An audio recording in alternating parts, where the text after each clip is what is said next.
कहानी की शुरुआत होती है साल 1944 के फिनलैंड में, जहां दूसरा विश्व युद्ध अपने आखिरी दौर में था। जंग खत्म होने वाली थी और सभी देशों के फौजी अपने घर वापस लौट रहे थे। इसी वजह से नाजी सेना को भी फिनलैंड छोड़ने का आदेश मिला, लेकिन वो जाते जाते भी तबाही मचाने से पीछे नहीं हटे। वो अपने रास्ते में आने वाली सभी सड़कों, पुलों और बस्तियों को पूरी तरह से बर्बाद करते हुए आगे बढ़ रहे थे। इसी बीच हम फिनलैंड के घने जंगलों में कोरपी नाम के कमांडो को देखते हैं। कोरपी अब जंग के खून खराबे से थक चुका था और लड़ाई छोड़कर एक शांत जिंदगी जीना चाहता था। जंग खत्म होने के बाद वो अपने वफादार कुत्ते और घोड़े के साथ जंगल में अकेले रहने लगा। फिर एक दिन वो जंगल में घूम रहा था तो उसकी नजर नदी में चमकते हुए सोने के कुछ टुकड़ों पर पड़ी। ये देखते ही वो समझ गया कि नदी के आसपास जरूर कोई सोने की खदान मौजूद है। इसके बाद कोरपी हर दिन उस जगह जाने लगा और आसपास खुदाई शुरू कर दी। उसे इस बात की बिल्कुल परवाह नहीं थी कि ऊपर फाइटर प्लेन्स उड़ रहे हैं। कई दिनों की कड़ी मेहनत के बाद आखिरकार उसे एक गड्ढे में भारी मात्रा में सोना मिल गया।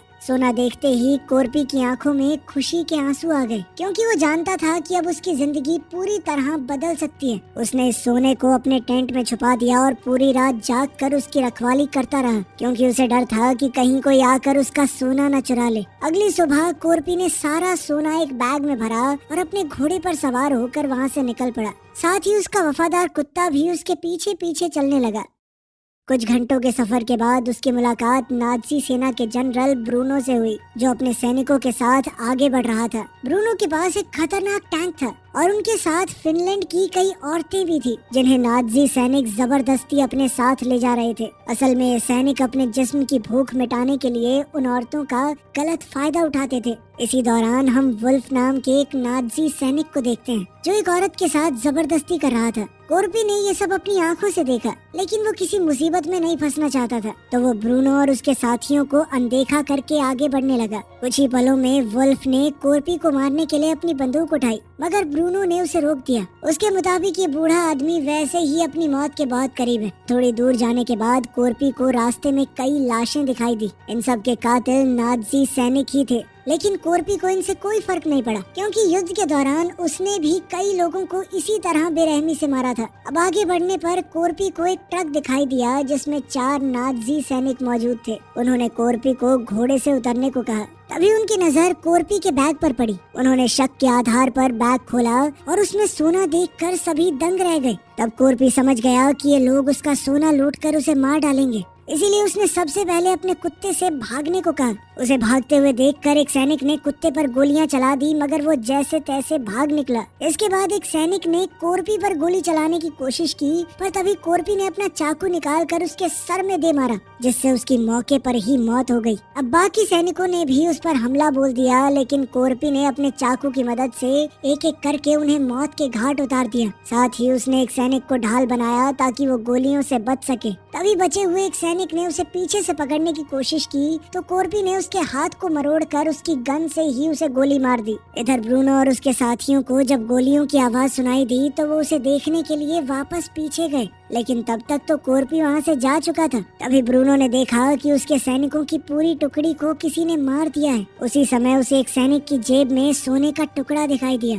तो वो समझ गया कि उसके साथियों को उसी बूढ़े आदमी ने मारा है और उसके पास ढेर सारा सोना है। अब ब्रूनो ने भी कोरपी का पीछा करने का फैसला कर लिया। थोड़ी देर बाद उसे रास्ते में कोरपी दिखाई दिया और वो तुरंत अपने टैंक से कोरपी पर गोलियां चलाने लगा। ये देखकर कोरपी ने भी अपने घोड़े की रफ्तार बढ़ा दी और जल्दी से वहाँ से निकलने लगा। इसी चक्कर में कोरपी एक माइन फील्ड में जा पहुँचा, जहाँ नाजी सैनिकों ने ढेर सारी माइन बिछाई हुई थी। उसी पल ब्रूनो ने अपने साथियों को शूट करने से मना कर दिया और हंसते हुए कहा कि ये बूढ़ा आदमी कुछ ही पलों में खुद ही ब्लास्ट हो जाएगा। तभी अचानक कोरपी के घोड़े ने एक माइन पर पैर रख दिया, जिससे वहाँ पर जबरदस्त धमाका हो गया और कोरपी बुरी तरह घायल हो गया। इस धमाके में उसके घोड़े ने अपनी जान गंवा दी। फिर ब्रूनो ने वहाँ आकर देखा कि कोरपी अपना सोना उठाकर बैग में रख रहा था, लेकिन वो वहीं रुक गया और कोरपी को देखता रहा। सच तो ये था कि वो सोना उठाने के लिए माइनफील्ड में जाने का खतरा मोल नहीं लेना चाहता था, इसीलिए वो कोर्पी के मरने का इंतजार करने लगा। अब जैसे ही कोर्पी ने सोना उठाया तो ब्रूनो ने अपने सैनिकों को कोर्पी को मारने का आदेश दे दिया, लेकिन कोर्पी भी कोई ऐरा गहरा फौजी नहीं था। उसने सोने के साथ एक पत्थर उठाया और सीधा एक माइन पर निशाना लगाया, जिससे वहाँ जबरदस्त धमाका हुआ। ब्लास्ट के धुएं का फायदा उठाकर कोर्पी वहीं छुप गया। अब नाजी सैनिक उसे मारने के लिए धुएं में गोलियां चलाने लगे, लेकिन कोर्पी एक ढाल की मदद से बचता चला गया। थोड़ी देर बाद ब्रूनो ने एक सैनिक को भेजा कि देख क्या बुड्ढा मरा या नहीं, लेकिन तभी एक माइन उड़ती हुई फौजी के करीब आकर गिरी और उसकी मौके पर ही मौत हो गई। अब ब्रूनो ने 2 और सैनिकों को वहां भेजा, लेकिन वो भी माइन के धमाकों में मारे गए। फिर जैसे ही धुआं साफ हुआ तो वो समझ गए कि कोर्पी वहां से भाग गया है। ये देखकर ब्रूनो गुस्से में आग बबूला हो गया। अब उसने 2 फिनलैंड की औरतों को अपनी ढाल बनाकर माइन पार करने का फैसला किया। तब वुल्फ सबसे ज्यादा डरी हुई औरतों को पकड़कर लाया और उन्हें टैंक के आगे चलने को कहा। इधर ब्रूनो ने उस जगह की जांच की तो उसे कोर्पी के कुत्ते का टैग मिल गया। कुछ देर बाद जब नाजी सैनिक माइनफील्ड को पार कर रहे थे तो ब्रूनो ने टैंक के अंदर मौजूद रेडियो के इस्तेमाल से कोर्पी के बारे में जानकारी निकालने की कोशिश की। तब उसे हेड ऑफिस से चेतावनी मिली कि जिस बूढ़े आदमी का वो पीछा कर रहा है उसका नाम कोर्पी है और अगर वो उसे ढूंढ रहे हैं तो तुरंत ये सब बंद कर दें। ऑफिसर ने कहा कि तुम लोग बेहद किस्मत वाले हो जो कोर्पी के साथ आमना सामना होने के बाद भी जिंदा बच गए। असल में दूसरे विश्व युद्ध के दौरान कोर्पी को सबसे खतरनाक कमांडो माना जाता था और कोई भी उससे टक्कर नहीं लेना चाहता था। वहीं ब्रूनो को ये भी पता चला कि युद्ध के दौरान रूसी सैनिकों ने कोर्पी के पूरे परिवार को बेरहमी से मार डाला। अपने परिवार को खोने के बाद कोर्पी बिल्कुल बदल चुका था। वो इतना खतरनाक हो गया था कि उसने अपने सीनियर अफसरों के आदेश तक नहीं माने। आखिर में हालात ऐसे हो गए कि वो अकेला ही जंगल में रूसी सैनिकों का शिकार करने लगा। तब से लेकर अब तक कोर्पी अकेले 300 से ज्यादा रूसी सैनिकों को मौत के घाट उतार चुका है। अंत में ऑफिसर ने ब्रूनो से साफ शब्दों में कहा कि ज्यादातर लोग कोर्पी को अमर मानते हैं और उसके पीछे जाना खुद मौत को दावत देने के बराबर है। लेकिन ब्रूनो को इस चेतावनी से ज्यादा फर्क नहीं पड़ा। उसने कोर्पी का पीछा जारी रखने का फैसला किया। असल में नाजी सेना को युद्ध हारने के बाद बहुत कड़ी सजा मिलने वाली थी और ब्रूनो अब उस सोने के दम पर रिश्वत खिला के अपनी सजा से बचना चाहता था। इसी लालच की वजह से वो किसी भी कीमत पर कोर्पी से सोना छीनना चाहता है। तभी हम कहानी में वापस कोर्पी को देखते हैं। रास्ते में उसे एक जला हुआ ट्रक दिखाई दिया और वो वहीं ट्रक के पीछे लेटकर छुप गया। उसने अपने शरीर में फंसी गोलियों को चाकू की मदद से निकाला और दर्द से कराहते हुए अपने जख्मों पर धूल डाली ताकि खून रुक जाए। थोड़ी ही देर में कोर्पी का कुत्ता भी वहां आ गया, लेकिन कोर्पी ने उसे पास ना आने का इशारा किया, इसीलिए उसने दूरी बनाए रखी और दूर से ही उसे देखता रहा। अब ज्यादा खून बहने और थकान की वजह से कोर्पी की आंख लग गई। इधर कुछ ही घंटों में नाजी सैनिक उस इलाके में आ पहुंचे। उनकी आहट सुनते ही कोर्पी की नींद खुल गई और उसने देखा कि नाजी फौजी उसे ढूंढने के लिए खोजी कुत्तों का सहारा ले रहे हैं। हालात भांपते हुए कोर्पी तुरंत ट्रक के नीचे छुप गया और वहां से उनकी हर हरकत पर नजर रखने लगा। फिर जैसे ही नाजियों का ट्रक आया, कोर्पी तुरंत चुपके से उनके ट्रक के नीचे घुस गया और उसके फ्यूल टैंक को काट दिया। जल्द ही पेट्रोल उसके शरीर पर गिरने लगा, जिससे उसके शरीर की गंध दब गई और कुत्तों को उसके होने का कोई सुराग नहीं मिला। मजबूर होकर नाजी सैनिकों ने कोर्पी को पकड़ने के लिए एक नया आइडिया लगाया और वहीं पर डेरा डाल लिया। थोड़ी देर बाद जब कोर्पी ने वहां से निकलने की कोशिश की तो अचानक एक कुत्ते ने उसे देख लिया और जोर जोर से भौंकने लगा। इस वजह से सैनिकों का पूरा ध्यान उस पर चला गया और वो कोर्पी पर गोलियां बरसाने लगे। इस दौरान एक गोली सीधा कोर्पी के पैर में जा लगी, फिर भी वो हिम्मत दिखाते हुए वहां से भाग निकला। ये सब देखकर ब्रूनो ने अपने कुत्तों को कोर्पी के पीछे छोड़ दिया। अब कुत्तों से जान बचाने के लिए कोर्पी ने अपने शरीर में आग लगा ली और पास ही झील में कूद गया। सैनिक तो अब भी उस पर अंधाधुंध फायरिंग कर रहे थे, पर ब्रूनो ने उन्हें रोक दिया और कोर्पी के झील से बाहर आने का इंतजार करने लगा। अब काफी देर हो चुकी थी पर कोर्पी झील से बाहर नहीं आया था। फिर जैसे ही उसने झील से निकलने की कोशिश की तो सैनिकों ने ताबड़तोड़ फायरिंग शुरू कर दी और वो दोबारा पानी में चला गया। कुछ ही पलों में उसने झील के पानी में खून फैला दिया ताकि सबको लगे कि कोर्पी मर चुका है। ये सोचकर 3 नाजी सैनिक सोना निकालने के लिए एक नाव लेकर झील के बीचों बीच पहुँचे। उनमें से एक सैनिक पानी में उतरा, लेकिन अचानक कोर्पी ने उसे पकड़कर अपने चाकू से मार डाला। देखते ही देखते पानी की सतह खून से लाल हो गई। ये मंजर देखकर ब्रूनो ने दूसरे सैनिक को पानी में भेजा, पर उसका भी यही हश्र हुआ। अब तीसरा फौजी तो डर के मारे घबरा गया और नाव लेकर भागने लगा, लेकिन ब्रूनो ने गुस्से में आकर उसे वहीं गोली मार दी। उसी समय अचानक कोरपी झील के पानी से बाहर आ गया और गोलियों से बचने के लिए तीसरे सैनिक की लाश को अपनी ढाल की तरह इस्तेमाल करते हुए वहां से भाग निकला। तभी ब्रूनो की नजर झील के किनारे खड़े कोरपी के कुत्ते पर पड़ी, जो अपने मालिक तक ना पहुंच पाने की वजह से बेबस होकर रो रहा था। कोरपी के कुत्ते को देखकर ब्रूनो के दिमाग में एक नया और खतरनाक प्लान तैयार हो गया। दूसरी ओर लगातार कई घंटे चलते रहने के बाद कोरपी आखिरकार एक शहर में पहुंचा, लेकिन वो शहर पूरी तरह उजड़ा हुआ था। अब कोरपी हद से ज्यादा थक चुका था, इसलिए उसने गैस स्टेशन के अंदर जाकर थोड़ा आराम करने का फैसला किया। घायल पैर के दर्द को झेलते हुए वो सोने की कोशिश कर रहा था, पर इसी बीच उसके जहन में वो डरावना दिन ताजा हो गया जब उसने अपने पूरे परिवार को खो दिया था। खैर, काफी मशक्कत के बाद कोरपी की आंख लग गई, लेकिन थोड़ी देर में अचानक अपने कुत्ते के भौंकने की आवाज सुनकर उसकी नींद टूट गई। जागते ही वो अपने कुत्ते से मिला, लेकिन उसी पल उसे एक भयानक सच्चाई का एहसास हुआ। असल में कोरपी ने देखा कि उसके कुत्ते के शरीर पर एक डायनामाइट बंधा हुआ था। उसने बिना वक्त गवाए डायनामाइट को अलग करके दूर फेंक दिया, लेकिन उसी पल जोरदार धमाका हो गया। इस धमाके से कोरपी उछलकर जमीन पर जा गिरा और फिर बेहोश हो गया। जब कोरपी को होश आया तो उसने देखा कि ब्रूनो उसके सामने खड़ा था और अब कोरपी उसकी कैद में था। ब्रूनो ने उसका सारा सोना छीन लिया और उसकी जेब में जानबूझकर एक छोटा सा टुकड़ा छोड़ दिया। आखिर में ब्रूनो ने कोरपी को फांसी देने का फैसला किया, लेकिन कोरपी अभी भी मरा नहीं था। असल में उसने फांसी से बचने के लिए अपना पैर लकड़ी में लगी हुई एक कील के सहारे टिका लिया था। इसके बाद कोरपी ने अपने दूसरे पैर को भी धीरे धीरे लकड़ी पर टिकाया। उसे दर्द बहुत हो रहा था, लेकिन इस तरह उसने मौत के फंदे से खुद को बचा लिया। वहीं उसका वफादार कुत्ता उसके पास ही बैठा रहा और चुपचाप अपने मालिक के नीचे उतरने का इंतजार करने लगा। इसी तरह पूरी रात गुजर गई। सुबह होते ही एक प्लेन वहां पर लैंड हुआ। प्लेन की तेज हवा से कोरपी की गर्दन पर बंधी हुई रस्सी टूट गई और वो नीचे जमीन पर जा गिरा। थोड़ी देर बाद प्लेन से 2 पायलट बाहर निकले और फ्यूल की तलाश करने लगे। तभी उनकी नजर कोरपी और उसके कुत्ते पर पड़ गई। एक पायलट ने अपने साथी को उन दोनों को गोली मारने को कहा, लेकिन दूसरा पायलट डर के मारे हिचकिचाने लगा। इसी मौके का फायदा उठाकर कोरपी ने अचानक पायलट के पैरों पर वार कर दिया। पायलट बैलेंस बिगड़ने से नीचे गिर गया और उसका सर एक पत्थर पर जोर से टकरा गया, जिससे वो वहीं बेहोश हो गया। अभी दूसरा पायलट आगे बढ़ रहा था, लेकिन कोरपी ने फुर्ती से एक ईंट उठाकर उस पर हमला बोल दिया।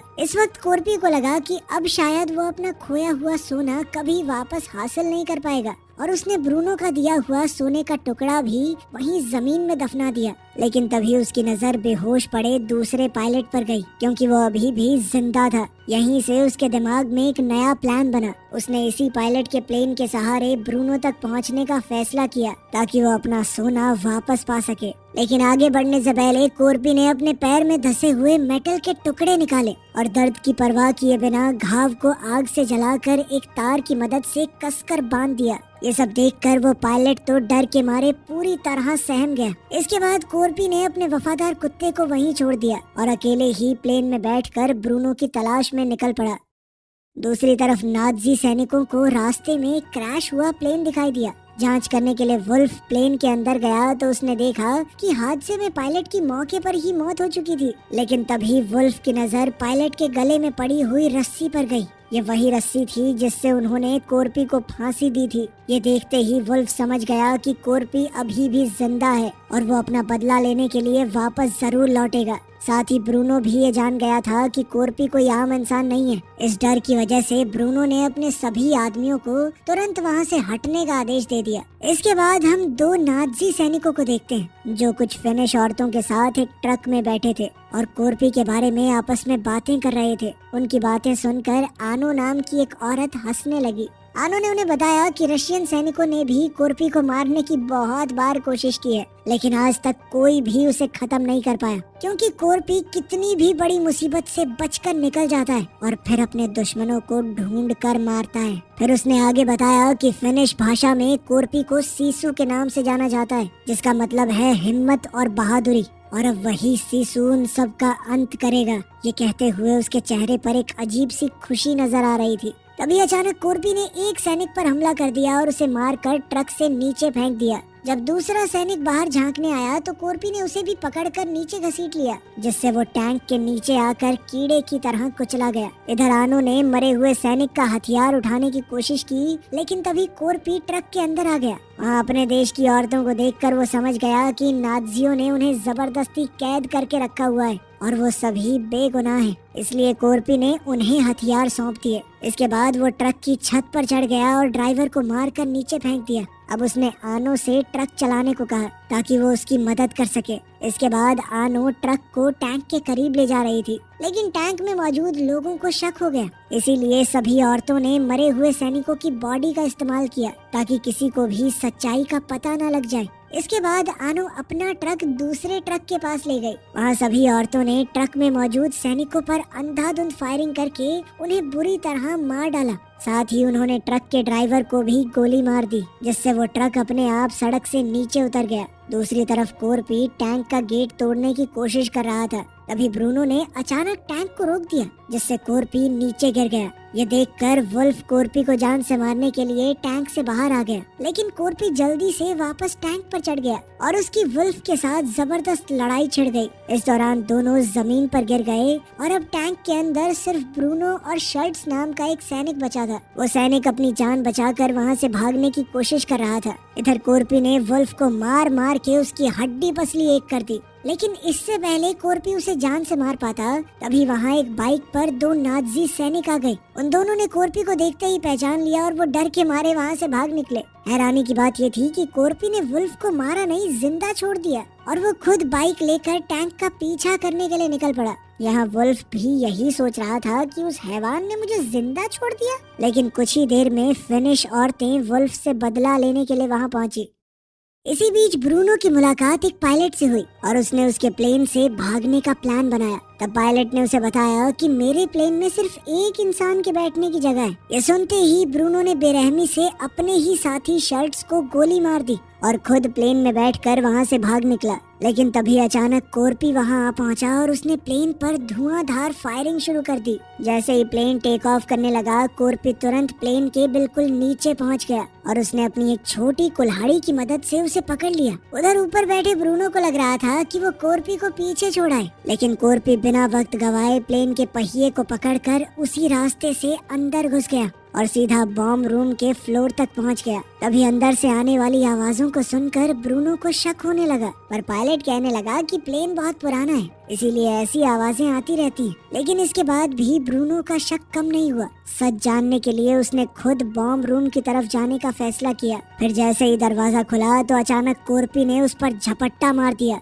और देखते ही देखते दोनों के बीच में भयानक फाइट शुरू हो गई। अपने गहरे जख्मों की वजह से कोरपी कमजोर पड़ रहा था और ब्रूनो उस पर भारी पड़ रहा था, लेकिन कोरपी हार मानने को तैयार नहीं था। इसी बीच ब्रूनो ने उस पर एक मेटल बेल्ट से जोरदार हमला किया, पर कोरपी ने उस बेल्ट को पकड़ लिया और उसे एक बम के साथ बांध दिया। अगले ही पल वो बॉम्ब प्लेन से नीचे जा गिरा और उसके साथ ही ब्रूनो भी नीचे गिर गया और फिर एक जबरदस्त ब्लास्ट के साथ ब्रूनो का खेल खत्म। अब कोरपी थोड़ी देर के लिए तो सुकून चाहता था, लेकिन तभी प्लेन का कंट्रोल बिगड़ने लगा और वो तेजी से नीचे की तरफ झुक रहा था। तब जाकर कोरपी को एहसास हुआ कि ब्रूनो से लड़ते वक्त पायलट को भी गोली लग गई थी, जिस वजह से उसकी मौत हो गई। अब कोरपी के पास बचने का कोई चारा नहीं था। उसने अपना सोना मजबूती से पकड़ लिया और अपनी मौत के लिए तैयार रहा। कुछ ही पलों में प्लेन सीधा एक दलदल में जाकर क्रैश हो गया। इसी दौरान फिनिश यूनिट के सैनिकों ने एक नाज़ी टैंक को अपनी तरफ बढ़ते हुए देखा और वो हमले के लिए तैयार हो गए। लेकिन थोड़ी देर में उन्होंने देखा कि टैंक के अंदर तो फिनिश औरतें हैं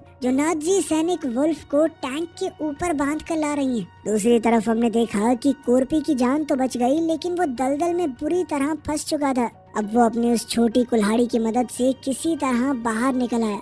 कुछ दिन बाद हम देखते हैं कि वो अपने वफादार कुत्ते के साथ हेलसिंकी बैंक में जा पहुंचा। कोरपी को देखकर बैंक के अंदर के लोग काफी घबरा गए, लेकिन कोरपी ने किसी पर ध्यान नहीं दिया। वो सीधा काउंटर पर गया और सोने के एक टुकड़े को डेस्क पर रख दिया और दमदार आवाज में पूछा कि इसके कितने पैसे मिलेंगे।